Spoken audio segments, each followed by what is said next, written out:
एक बार की बात है, एक बार नगर में भगवान बुद्ध पधारे। उस नगर का मंत्री बहुत ही नेक, ईमानदार और विनम्र था। उसने अपने राजा से कहा, महाराज, हमारे नगर में भगवान बुद्ध स्वयं पधारे हैं। ऐसे में आपको उनका स्वागत करने स्वयं जाना चाहिए। मंत्री की बात सुनकर राजा गुस्से से भड़क गया और बोला, मैं क्यों जाऊं? बुद्ध एक भिक्षु हैं, उन्हें आना होगा तो स्वयं महल में मुझसे मिलने आएंगे।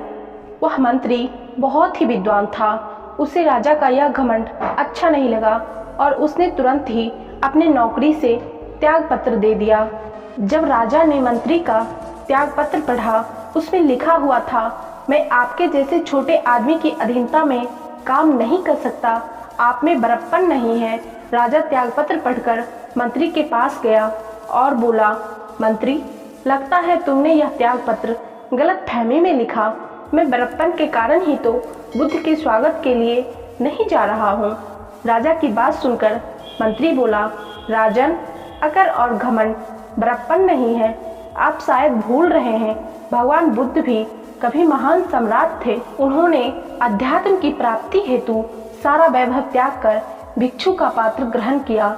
मंत्री बोला, राजन, आप तो भगवान बुद्ध से बहुत पीछे हैं, क्योंकि सम्राट होने पर भी उनके मन में दया, विनम्रता, नेकी थी। वास्तव में इंसानियत के गुणों से विभूषित मनुष्य ही उच्च अध्यात्म एवं ज्ञान को प्राप्त कर सकता है।